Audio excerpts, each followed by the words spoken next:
Hello, you're listening to The Old New Adventures of Superman, the podcast where we review each episode of the series Lois and Clark, The New Adventures of Superman. I'm one of your hosts, my name is Jason. I saw this show when it first came out, but I would have been a lot younger back then. And with me as always is my wife and co-host Rochelle. And guess what, guys? She's never seen this show before, so it'll be interesting to see her opinion. Hello, guys. So this time we're looking at episode 2, and as always we like to start off by reading the synopsis of the episode. So episode 2 is entitled Strange Visitor, and then in brackets, From Another Planet. The director was Randall Zisk, and it's written by Bryce Zabel. I think it's Zabel. I think it's Zabel, so we'll see. No, it's Zabel. And this originally aired in September 26th, 1993. So the synopsis reads as follows. Jason Trask, a man who claims that he works for the government, bursts into Daily Planet and wants to interrogate Lois and Clark about Superman. During the interrogation, Trask does not find any of the information he wants and leaves. Later, Perry finds out that the warrant Trask used was fake, and Lois and Clark start to investigate about Trask. They reach a man who works for the government named George Thompson, but Thompson denies that he knows anything about Trask. Lois follows him to a secret warehouse, and when Thompson is found dead, Lois returns to the warehouse with Clark. They find out different alien objects that seem to be connected to Superman, including a spaceship and a ball that shines when Clark touches it. Trask finds them in the warehouse and captures them. He is determined to find and kill Superman, and to do that, he uses them as bait by throwing them out of a plane. Superman saves Lois, Trask tries to kill him but fails, and then Trask disappears. Lois and Clark return to the warehouse with Perry and the police, but the warehouse is now empty. And once again, we've read that from Wikipedia. Mm-hmm. I think we're going to have to find a different source for the episode synopsis because, again, there's some odd sentences. Yeah, there were a few words that... I think you have to start to write your own. My own synopsis on the episode. Exactly, I'll start writing my own then. But yeah, we can break down the episode then. From there, it starts with, in the planet this time, so they're already established, and there's sort of a little bit almost of a metaphor at the beginning because he's writing these like editorials about people that are looking for their parents and things like that. There's this little bit of discussion with Lois about sort of her saying, if you're adopted, kind of who cares, get on with your life. And why do you want, I think she's something like, why do you want to find them if they gave you up? Like, why would you want them? Yeah, and then he said, it's good to know why they chose to give you up, the reason behind it all. And he wanted to know, I think it's like, I would like to know the reason why my parents gave me up. Yeah, there was definitely some self-reflection there. So then we meet this character who's the main villain, I would say, of this episode, but I think he'll come back one day. Yeah, he disappears at the end, so we might see him again. Jason Trask, so great first name. Yeah, Jason. Second name's all right, but it keeps making me think of, I think there's a Trask in the X-Men. I don't know. Not an X-Men, but like the villain of one of the X-Men. I'm sure that's his name, or something very similar. And Google it. I would, but I can't be bothered. Google it, guys. So he claims to work for the government. Yeah, so he comes in. They have FBI warrant, a subpoena. And then so it doesn't mention anything here about the polygraph scene. Oh yeah. So they even. I mean, I don't know if lie detector test, isn't it? That's a polygraph. Yeah, sorry, it's quite late. So there's another thing that I don't know if I should say it now or save it for the what dates the show. Well, you could always repeat it. But so their options are give them all their computers and let them take them away, or take the polygraph test. Yeah. Oh, And Lois is like, my computer, that's got everything on it, all my stories, everything I've written. To which Clark asks her, don't you back them up on floppy disk? Yeah. Yeah. That was funny. But I remembered I used to use floppy disk. Yeah, I used to use them, but they were... How many megabytes could you put in a floppy disk? Oh, almost nothing. Maybe half a megabyte, if that. Oh, dear. Yeah. I'm gonna work out. Google it. You can That's talk. That's a good thing about being in front of the computer, because if something comes up in your head and you say, oh, let me Google it, let me see what it says, let me see what it means. So what does it say? In the late 80s. 1.44 megabytes. Oh, how big is that? It's not even like a song, is it? It's 1.44 megabytes. How much is a song? I don't know. So after asking if she backs up on floppy disk, she doesn't, by the way, spoilers. So they agree to take the polygraph test. Yeah, but come on, why wouldn't you back up all of your work and just stay in one computer? What if your computer breaks down? You know? I think... Or print them out. Did you ever back up your computer? Print them out, everything she's ever written. Well, at least the stories, you'd have I don't know, a scrapbook of some kind, wouldn't you? I don't think it's her old stories that she's worried about. It's all the stuff she's working on that she's trying to write now. Yeah. And I mean, and I guess it's because a lot of that stuff's confidential. So password protected on your computer. Uh-huh. So and you, who have access to the cloud, do you back up? No. I don't have any important stories to back up. All you need to do is press a button. So leave Lois alone. I'm on Lois's side. Leave her alone. And my husband always back it up for me, so... He doesn't. You're going to lose it all. So they're going to take this polygraph test, and Clark is incredibly nervous about this. Oh, yeah, he was. Which you'd think with all the powers he's got, surely... I mean, I don't think a polygraph test would even work on him. It did, though. Well, calibrated... Oh, I know it did. He was trying to... We'll get back to it did and the problems I have with the polygraph in a minute. Yeah, you have a lot of problems with that. But I don't know why he would be so nervous about it, because I think because he grew up with the idea, his father was always telling him, oh, they cannot know anything about you. It has to be secret. And he's been trying to live with that. Oh, I agree that he's right that he wants to hide it and he might be nervous about that.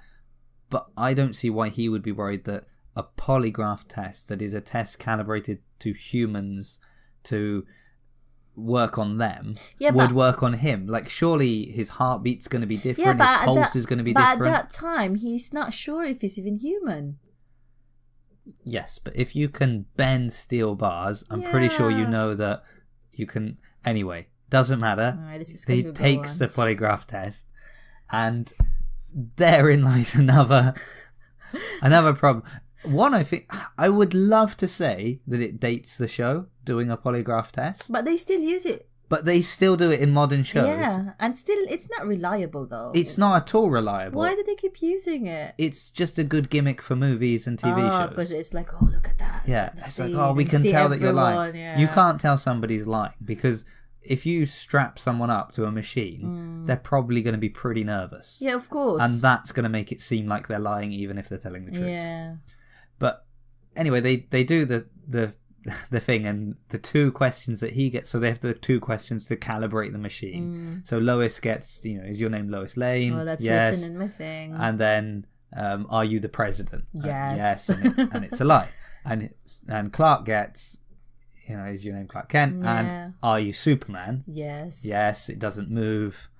And then he has to fake it, so he says yes, and then he blows the needle. And then it moves. And the needle moves, and not just like one needle, all the needles move in the right way, back and forth, back and forth. They make the beeping noises. Of course.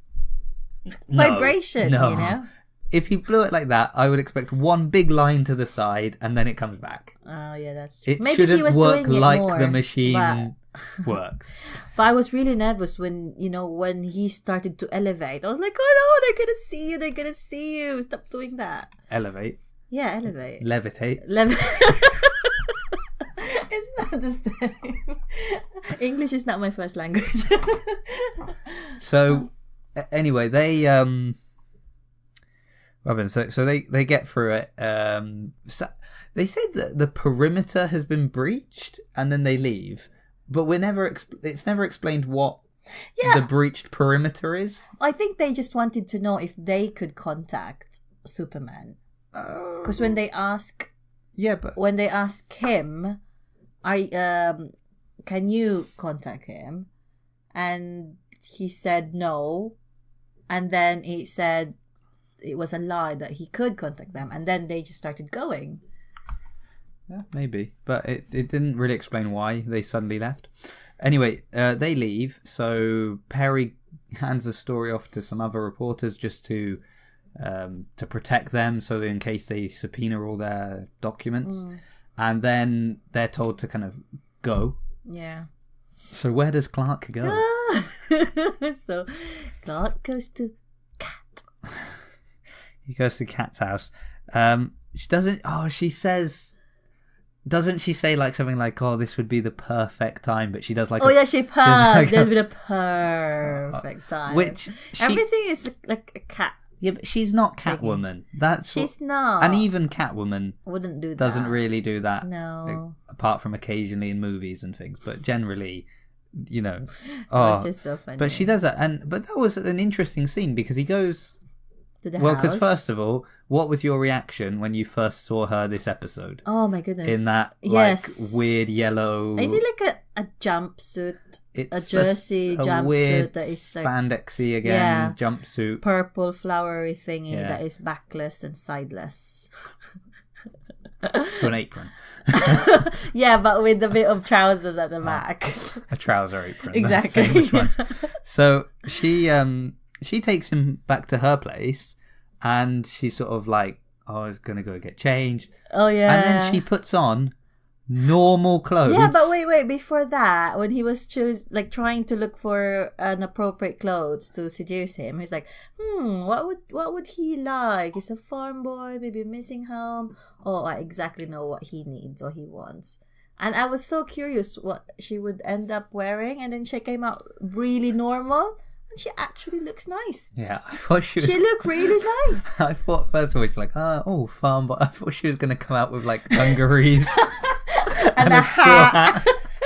And start doing line dancing. But no, she came out just with like a jumper and jeans. Yeah, just very normal. The best she's looked. Yeah, so far that we know of. And then even he was surprised because in her house there was like a lot of books, and she's definitely not the person she pretends to be. Yeah, it's just like she's a much better person. Yeah, but than she pretends to be. When we saw her, and then when she started to speak to Clark, and then she dropped all those like seducing lines. I was like, oh yeah. She was still incredibly flirty with him. Yes, that's true. And Lois, we see her. She briefly passes by the house very Lois quickly. was just so nervous. I was just, I want to get out of here. And Clark was a bit more calm. Yeah. And then, something else we forgot. I don't know how we're going to do that. What dates the show? Because everything in this dates the show. But what vital piece of equipment did they need to have on them at all times? Beeper. The beeper. And Lois had turned hers off, so she gets a call from Perry, and then Clark gets his beeper goes off. Oh yeah, that's saved by the beeper. Yeah, saved by the beep. And he phones, and then there's the scene where Lois sort of takes the phone. And Kat answers. Took the phone, yes. And she's like, she's kind of insinuating that things happened that didn't happen. Yeah. But we see that come back quite a lot. Yeah, she really. She really want to. But hey, Lois, why is it affecting you so much? I know, she seemed really upset about it and really annoyed, and Then we see this Bureau 39. They're this government agency. Oh yeah. And so basically, Clark and Lois have to go and meet with this General Thompson. Yes, this government. No, he's not a general. He's a civilian, but he works for the government. He works like an ombudsman. Ombudsman? Is that what you say? That's not a word.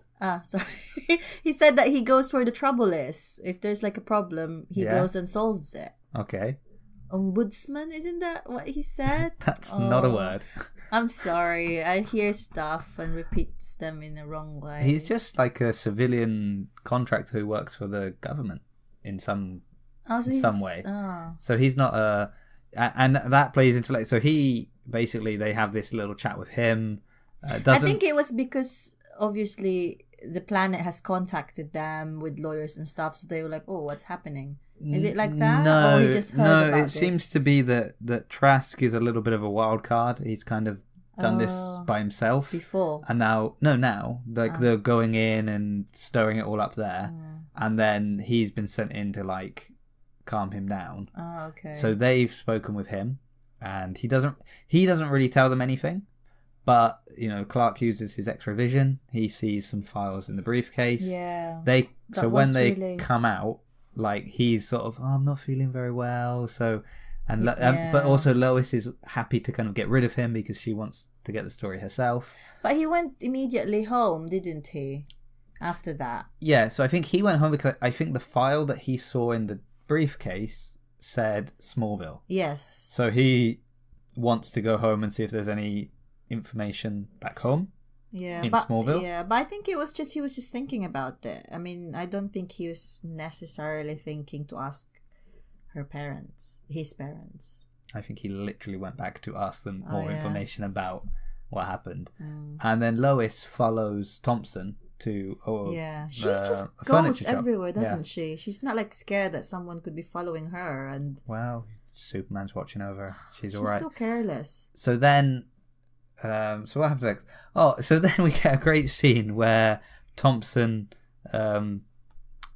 confronts Trask. Yeah, with a piece of paper. What would a piece of paper do? Well, apparently a piece of paper does nothing because he basically said, "Look, I've been given the authority to take over," and Trask takes this deadly piece of paper. My goodness, and passed out.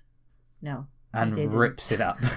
Rips it up, and then I guess they killed Thompson? I thought he's punched him.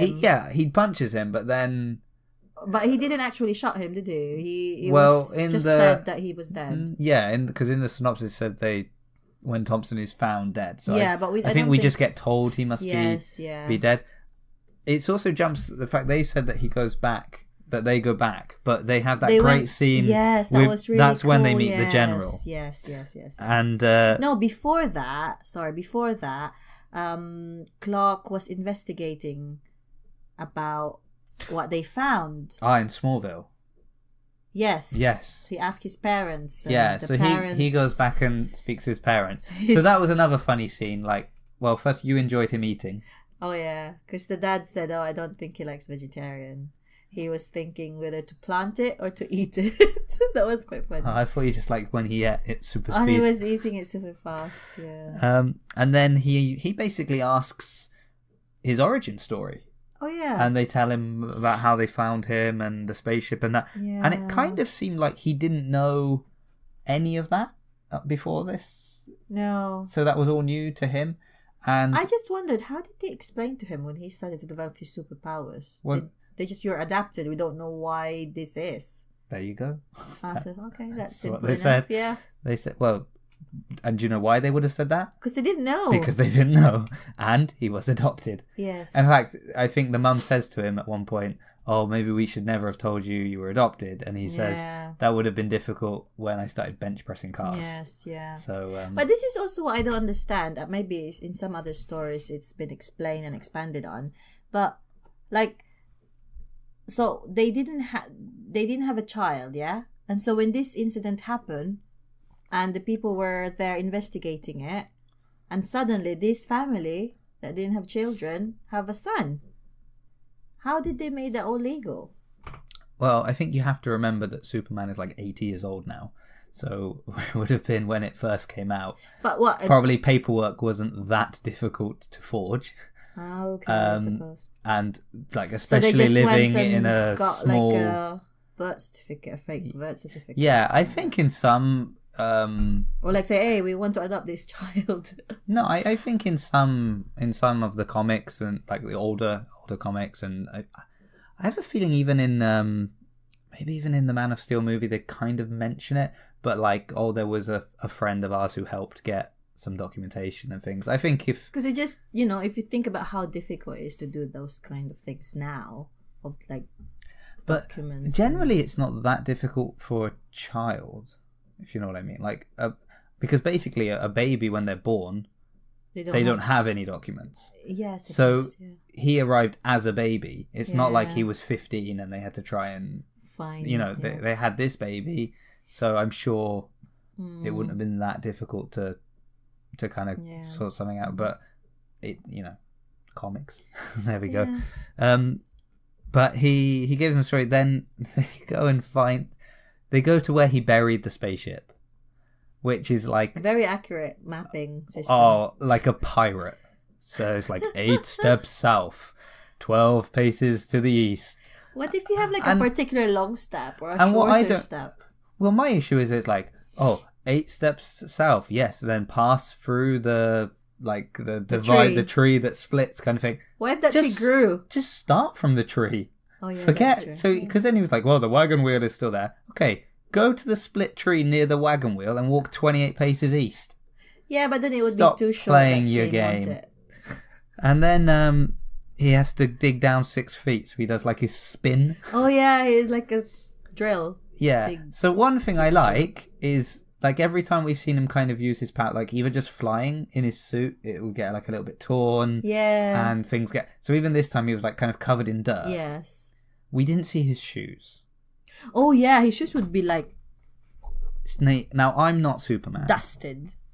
I'm like broken. You know, I'm first to admit that I am not Superman. I know it's hard to believe. Yet I don't still, think it's difficult to believe. Yet still, what part of my shoe? Your heel every time, and his socks. He always drill holes in them. Yes, you do. I don't know about my socks, but the heel of my shoe is always the first thing thing your to socks, go, and then your heels of your shoe. And then don't throw me off. But my point is that if he used his shoes to drill a hole in the mud, he'd have to those get shoes another are gone. Yeah, he'd get another shoe. Drilled through the heel. He'd get another shoe. He can't afford this. He's only just started work. I bet he has extras. So he drills through.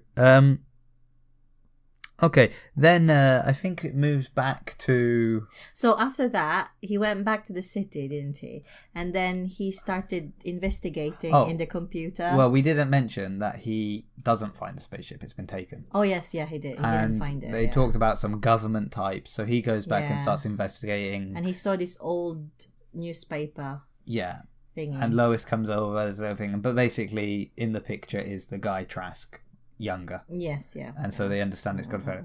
Now, before they go back to the warehouse or to the general, there is another scene with Clark and Kat. Because they're... Was there? Yeah. Well, it starts with them because she's really playing up the whole kind of we were together thing. Oh, yeah. So they went back to the Daily Planet, didn't they? Yes, well, that's where he was doing the research. Yes, yeah. And then they meet, so then he meets Kat, and they printed the picture, and they were coming down the stairs, and it's like, oh, what are you doing? Go. And then he went back to his desk and took his jacket on the desk, and Kat was there. Okay, well, you paid more attention than I did on that. But anyway, he meets Kat. She's sort of again flirting with him. He's saying, hey, I'm hearing this rumours all around the office. And then Perry White intervenes. Yeah. So this, we said last episode, we tried to kind of pick a character each time and just sort of compare them. So we obviously spoke about Lois and Clark last episode. So Perry White, he's been portrayed numerous different times it's been obviously in the comics, in the animated shows, in the older movies, the older TV series. Probably most recently the thing we've seen him is Lawrence Fishburne playing him in Man of Steel and definitely Batman v Superman. I don't know if he was in Justice League. I don't think so. I can't remember. Maybe, but I don't think so. Quite a different take on him there. This version, now I might be wrong about this, but I'm pretty sure it's the only Elvis-obsessed version. Yeah, he always quotes him. Because to help out Clark in this situation, he tells him a story about Elvis and Anita, is it? And how he was he'd fallen in love with this girl, but he was like getting drafted, and the colonel kind of told him, "Hey, don't go with this girl." And basically, because he didn't that, if he'd done that, he never would have become Elvis, the king, kind of thing. And he uses this line like, "Only fools rush in." Yeah, always listen to the colonel. And so he's basically saying, you've got a good thing going here. Don't mess it up with Kat. It's the kind of don't do anything there. I had to watch that twice because I couldn't understand what he was insinuating. So they go because of this picture, not to Trask, but to a colonel or a general or someone there, and they're kind of having this very bizarre interview with him. Oh yeah. Which there was a scene which was really great when he just picks up the tape recorder. Because Lois does that, always puts it on the table as a reporter. Obviously. I mean, that's it's better that she does that than she's hiding it. Yeah, that's true. But he just picks it up, ejects the cassette because she wasn't using a zoom. She'd had a zoom. That's dated as well. That's one point. Well, he could have grabbed the SD card maybe, but yeah. he just takes the tape out and puts it in a nutcracker and just cracks it. But I thought it was really interesting the way he was saying it, because he was like, "Oh, do you have a secret?" And Clark was like, "Yes." And then Lois looked at him, "What? Yeah, my resources, and I'm a reporter. Of course I've got secrets." Sources, yeah. What did I say? Resources. It's the same. It's not the same. Same words. Not the same. I also have an English language podcast if you want to come on that. See? And so that was funny, because he also kind of gave them the pass to get into the base that they've got, but he did it in a very coy kind of, well, you'd need to find somebody who thinks this Trask fella is such a terrible American who is a disgrace to the country kind of thing. But where are you going to find someone like that? I don't know. Here's the pass. So, anyway, they take it. Yeah. They run. And you see, also here, Lois just went in. And if Clark wasn't there, what would she do? She wouldn't be able to crack the code. Oh, when they go to the base. Yeah. So they use the pass key that he's given them that gets them through the one door. But then since then, there's been another door installed. And he uses his safe cracking skills, another Superman power to add to the list.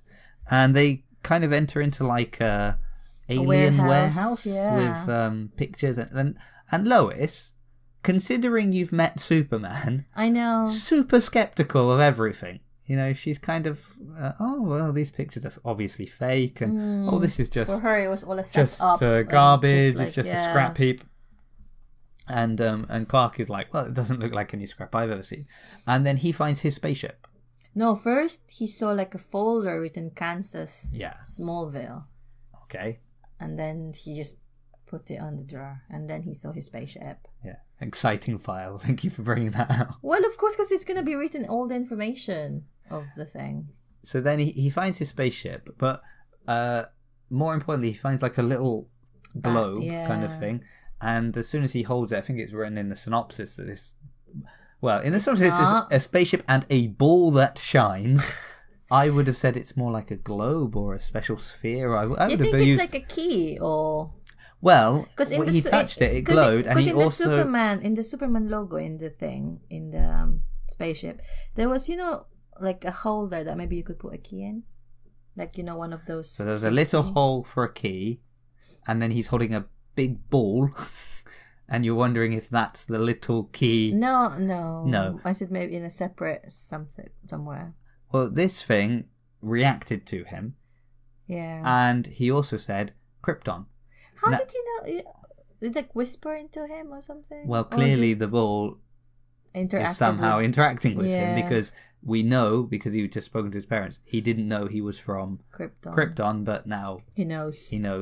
he's from Krypton. It's like automatic download into his brain. Well, that's quite common in sort of Superman lore. Yeah. That particularly with like the crystals and the Fortress of Solitude and those things, that he has this sort of way of getting all the knowledge of Krypton.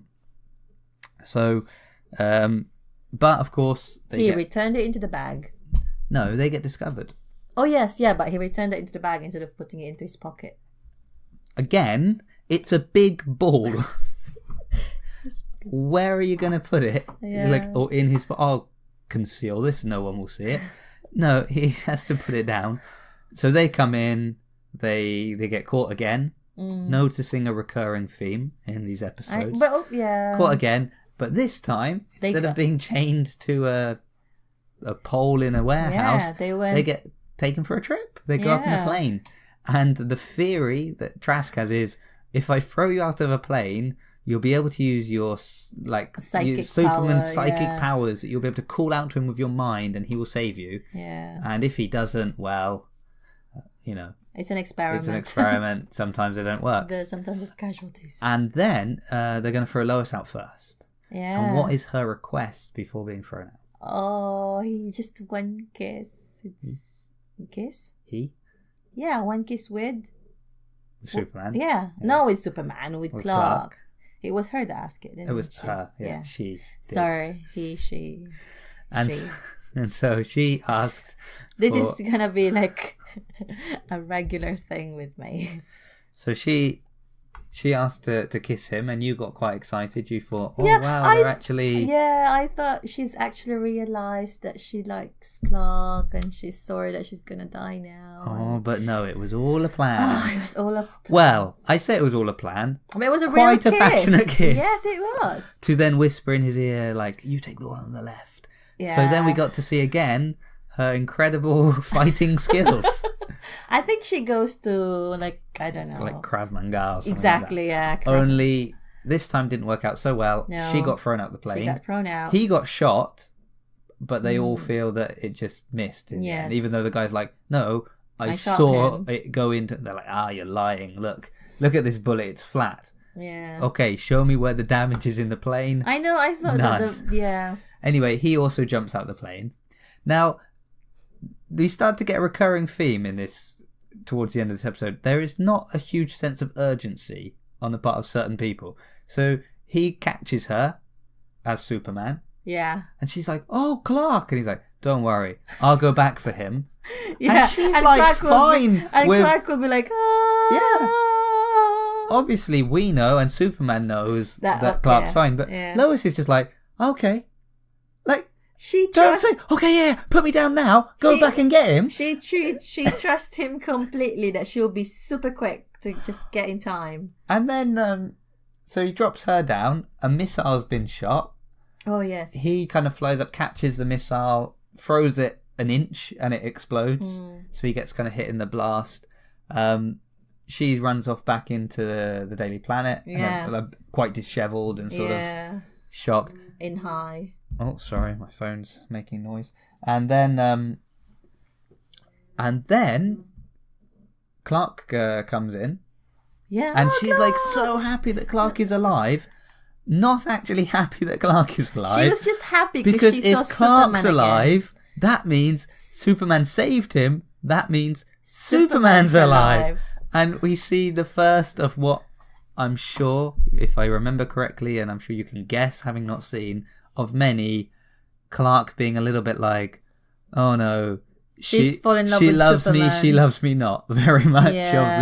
She loves Superman, or does she love me? She does. She loves Superman. Yeah. And Clark's like, oh, I'm jealous with Superman, or like I'm annoyed with Superman. Yeah.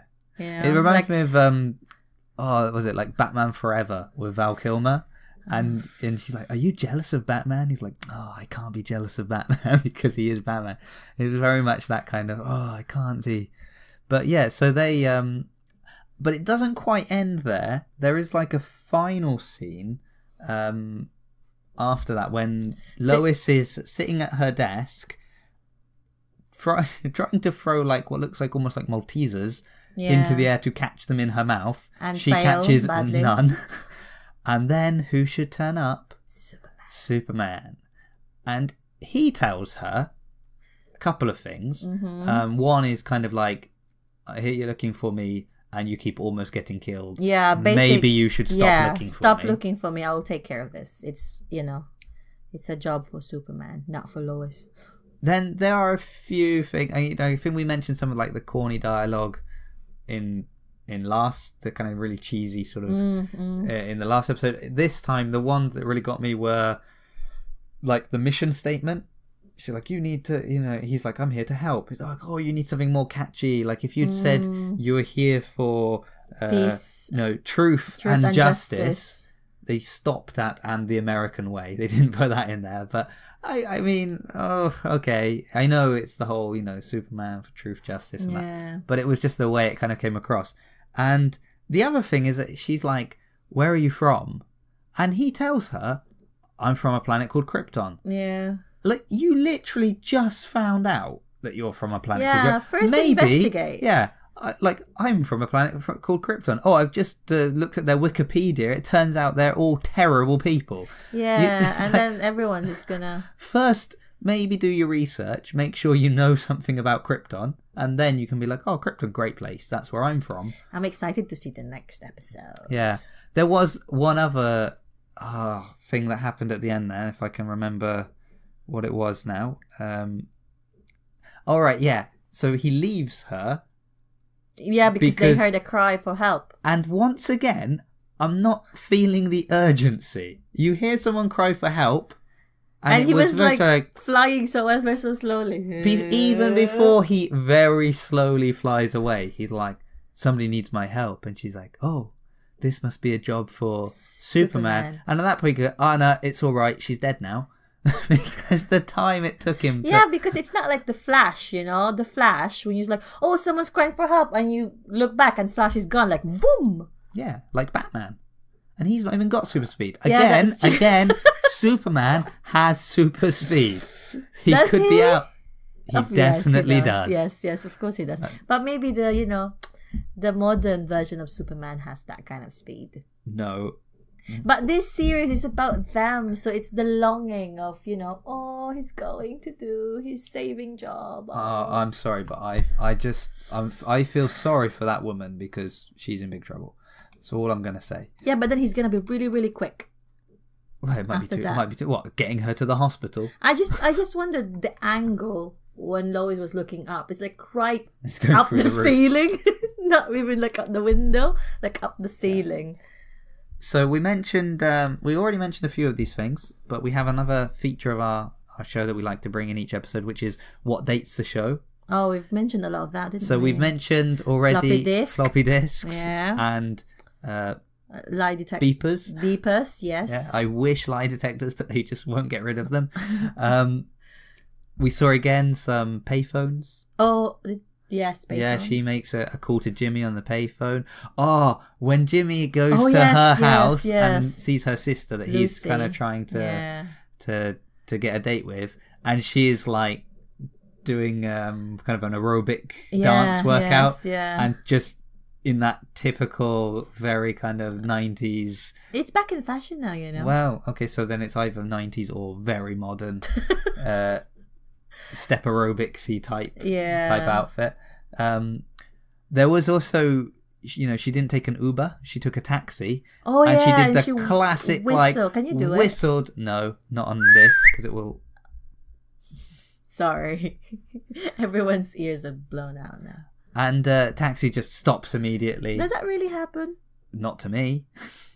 I mean, I'm gonna have to travel to a metropolis to find out. Oh yeah, to Metropolis. So quite a few things in this episode that sort of date a lot, especially a lot of the kind of, especially the kind of the military technology and the security systems that were state of the art. But very how about that, like the newspaper finder? Oh, what's like the scrolling through the it's like a magnifying. Yeah, but I think lens in it. That. I mean, unless they've digitally recorded all of those papers, that is still the only way to go through. Like, papers. you kind of have to go through old archives, and they haven't updated everything now. Was there anything else in the show that you found to be particularly funny, or that you enjoyed watching it for the first time? I think I've mentioned everything. Yeah, I think I've mentioned everything.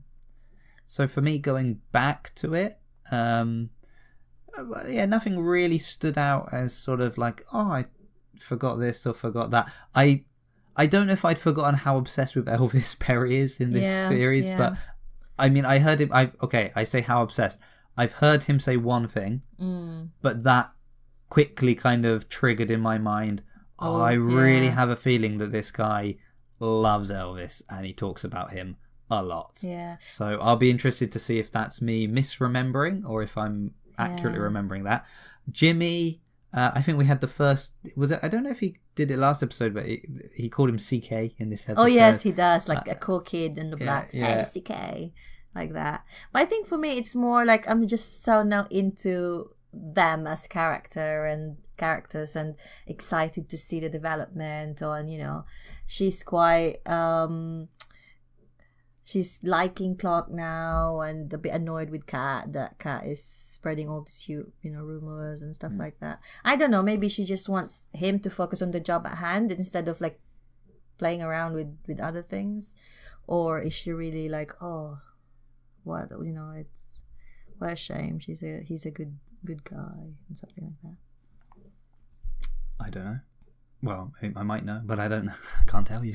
The thing is, when I'm watching something, I want to watch it back to back because I want to get into the story.